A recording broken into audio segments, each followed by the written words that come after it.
I feel as though the Judgment Day is about to implode. Too big, too popular, too over to be wasted. Stay tuned, because it's a...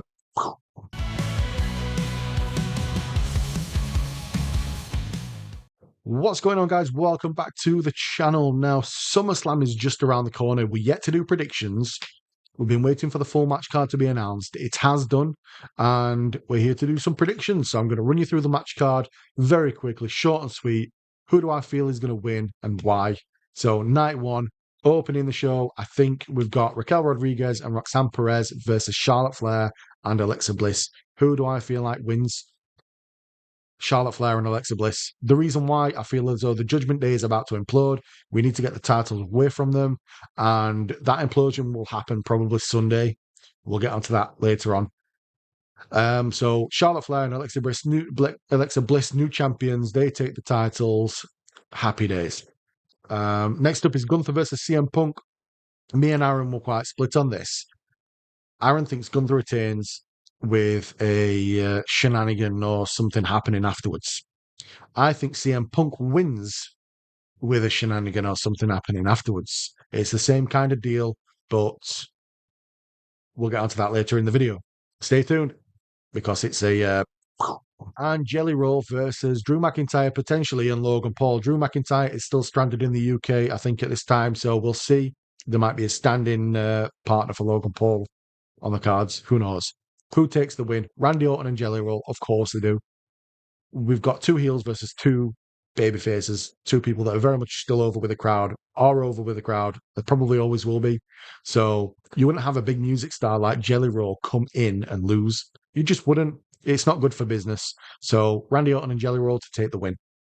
Next up is Tiffy Time and Jade Cargill. Tiffy Time takes the title, keeps the title, runs with it. She's a long-term champion. Tiffy Time is too big, too popular, too over to be wasted on somebody that could have been pushed much earlier in the WWE career. However, Jade Cargill was very green in the ring, clearly showed, so maybe she needed that time.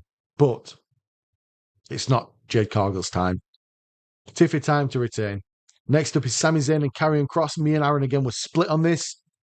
For Aaron, it was Sami to win. For me, Karrion Kross needs it. Karrion Kross deserves it. I think Sami is one of those perennial upper mid-carders that can carry a show.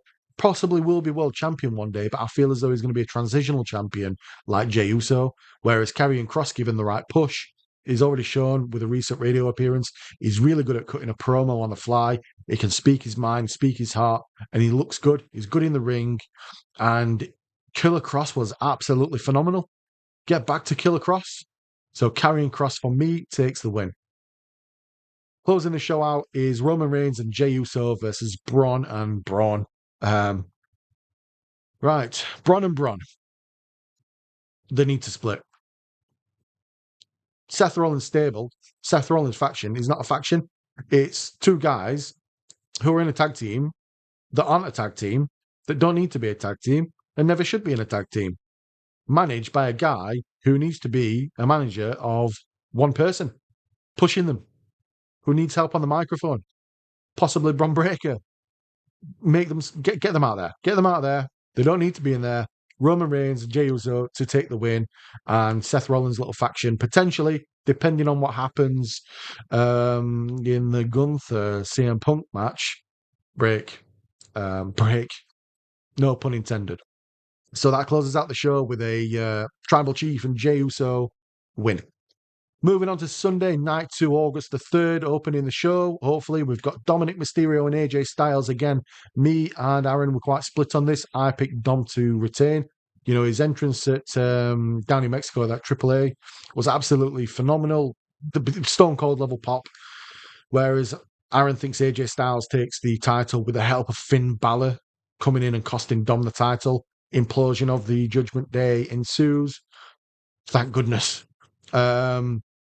So I don't know. We're quite split on that. Either way, I would love both scenarios. Either scenario, good for business either way. AJ Styles probably not going to be a world champion again, but carrying an IC title in his final run, perfect.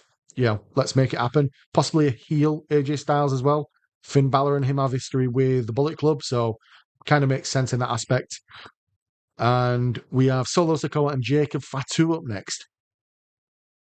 Solo Sikoa takes the win. The reason being, Jacob Fatu doesn't need it. His aura's already completely over. He's phenomenal. He's a beast. And he is the future, whereas Solo Sikoa kind of relies on more in-depth and heavy storylines to carry his presence and things. Seeing him live is really good.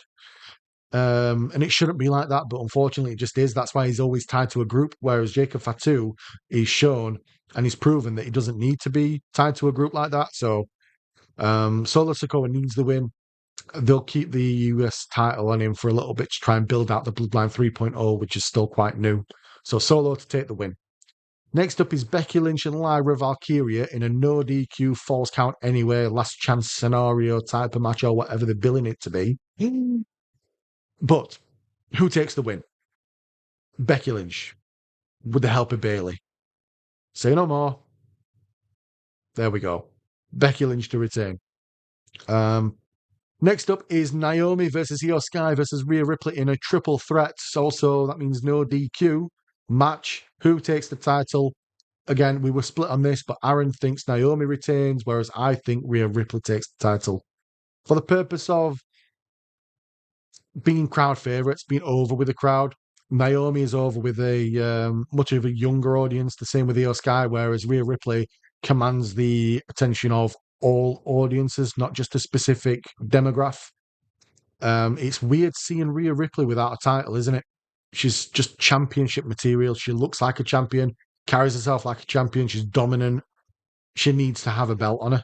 So I feel like Rhea Ripley takes the title and takes the win. It just, to me, it makes sense. She's in like lingo at the moment. She's in purgatory area where she needs something to happen.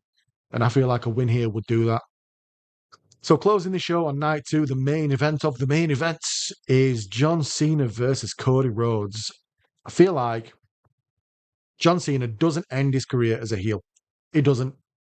And I've seen a lot of fan theories out there that he does take the title with him, leading to WWE potentially opening the doors to a TKO wrestling rebrand from WWE, distancing themselves from Vince McMahon and stuff like that. I get it.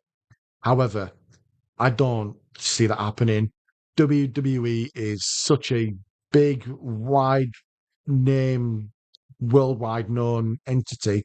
That doesn't happen. John Cena is the WWE champion, not the TKO champion. He doesn't retire as WWE champion. He retires as John Cena, the face, the baby face, over with the crowd, saying his goodbyes in the best way possible. Cody Rhodes is still young in his career. He is the face of the company right now. We need a heel face of the company. And everybody's been wanting a Cody Rhodes heel turn for so long. We've seen little glimpses. That happens. Cody Rhodes turns heel, beats John Cena to an absolute pulp. Does it in a manner which is not, it doesn't look great. Kind of reminiscent of what happened to him at Mania. So I feel like Cody Rhodes takes the title of John Cena, enabling John Cena and Cody Rhodes to swap face and heel. New champion, Cody Rhodes. What do you think, guys? I mean, there's still potentially some shenanigans to come in the show. I don't feel like it'll be a straightforward SummerSlam, just match after match. There's stuff going to happen here, and with 12 matches over 2 nights, it's a packed card. So a lot can happen. I did forget one match, which is actually on Sunday as well, a newly announced one, which is the TLC match. The Wyatt Six. Just go back and say the Wyatt Six will retain in that one. But what do you think to the card overall? For me, it's an absolute stack card. So for SummerSlam, you can't really get much better with the current roster how it is. You really can't get much better than that. So for me, solid picks. I can't wait for the show. Come on and jam, and welcome to SummerSlam. God, kill me. Now, I don't want to come across as distasteful, so put an asterisk next to everything that I'm going to say here. Shenanigans, SummerSlam, Seth Rollins, new World Heavyweight or WWE Champion. We will be live streaming night 2 of SummerSlam. We'd love to engage with more people that view our content, and the best way to do that is to catch us live. Thanks for watching, guys. Leave a like, subscribe, and we will see you in the next one. Ring the bell. Ring the notification bell.